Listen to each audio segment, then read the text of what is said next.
Hi everyone, I'm Ashley Riddell and welcome to another Tutorialbucket tutorial.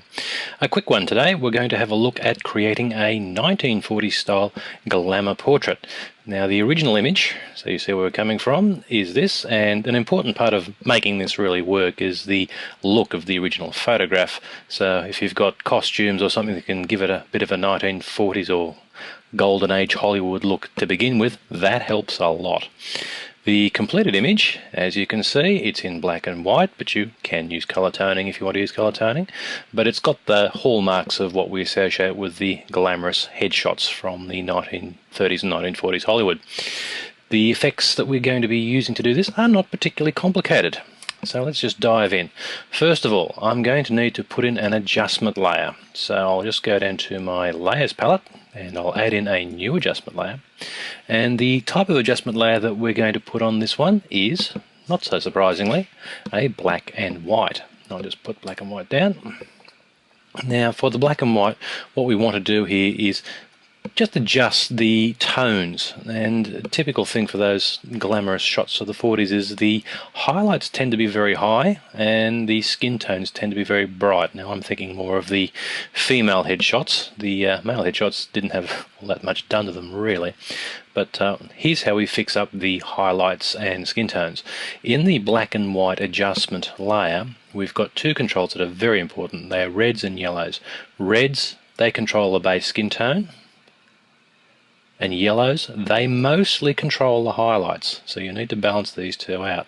So mostly the yellows are going to have to be pushed up a little bit, and the reds, you can just eyeball the reds to see how much is enough just to up the intensity of the skin tone. Doesn't need terribly much. Okay, so let's take a look at what we've got from before and after. So that's a nice lightening. Alright, now the next thing we need to do is another very particular thing about those glamour photos from that era is the focus. Often the focus is very sharp on very particular parts of the image.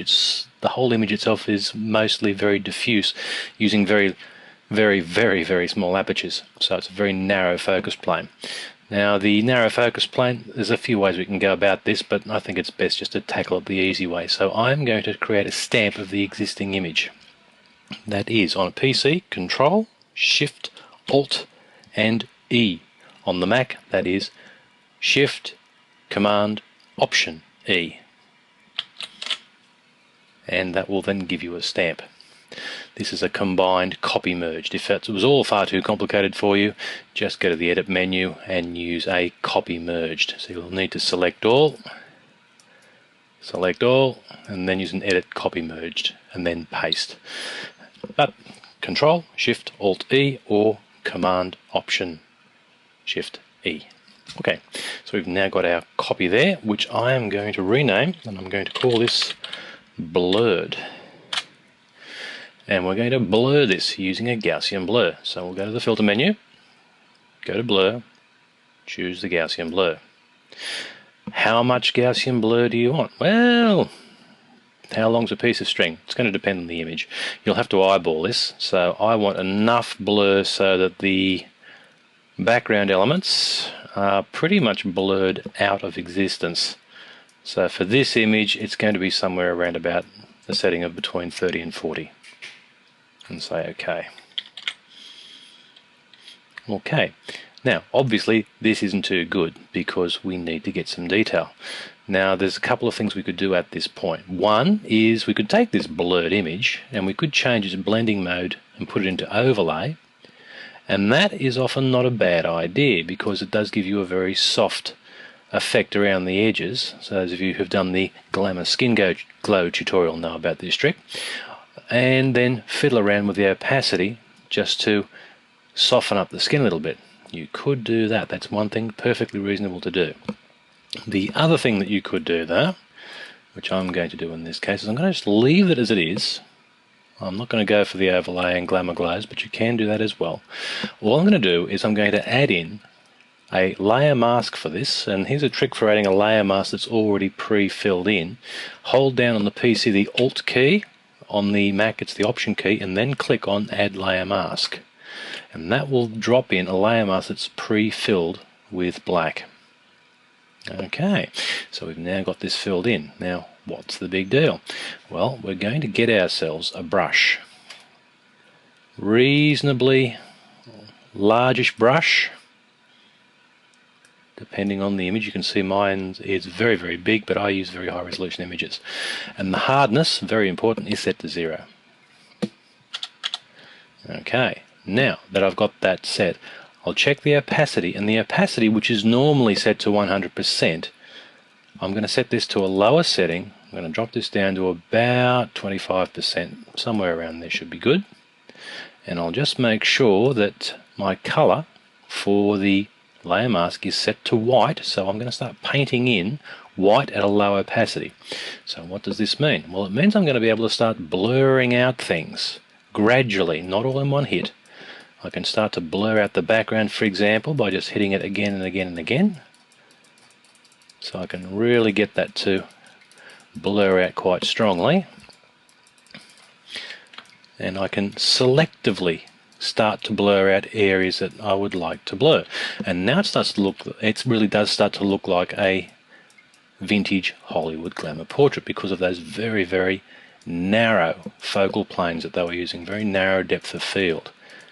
So I can start to really blur out the details there, all the way up to the cheek.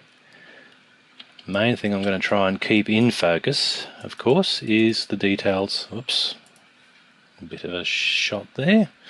Just get rid of that guideline. Thank you. And just get rid of the detail up there on the hair.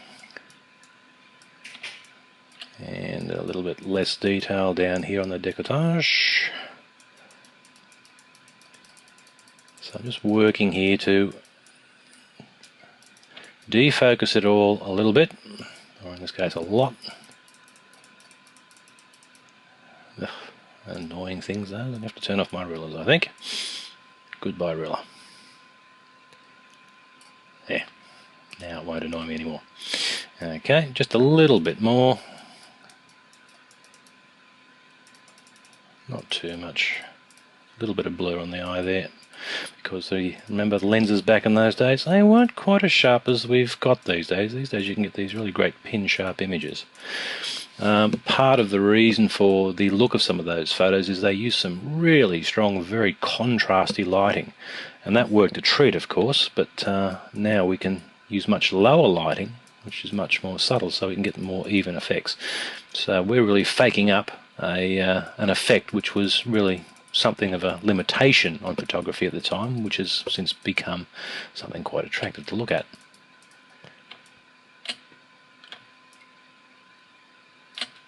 Okay, so a very wild looking layer mask, but that's not a bad looking effect. So let's just compare with our before and our after. And that is starting to look the goods. Okay, now we looked at that glamour glow effect. I reckon it's best to throw down that glamour glow effect if you're going to use it after you've done your blurring and selective blurring on the image. So I'm now going to do another stamp. So again, PC, Control, Shift, Alt, E. On the Mac, Command, Shift, Option E. And I'm going to blur this again. Use the same setting for your Gaussian blur. Runs that blur again, and this time I will set this into overlay mode. Now that's starting to look nice. Knock down the opacity somewhat. I'd say it depends. Again, you have to eyeball this. It depends on the image, but it's going to usually be somewhere between 25 and 80%. It really depends on the lighting in the image. But I'm focusing mostly on the effect of the skin here, so I think I'll just set this for around about 45%, somewhere around there. And now I'll do my comparison. Here is before, and there is after. Very nice, glamorous, vintage Hollywood black and white portrait.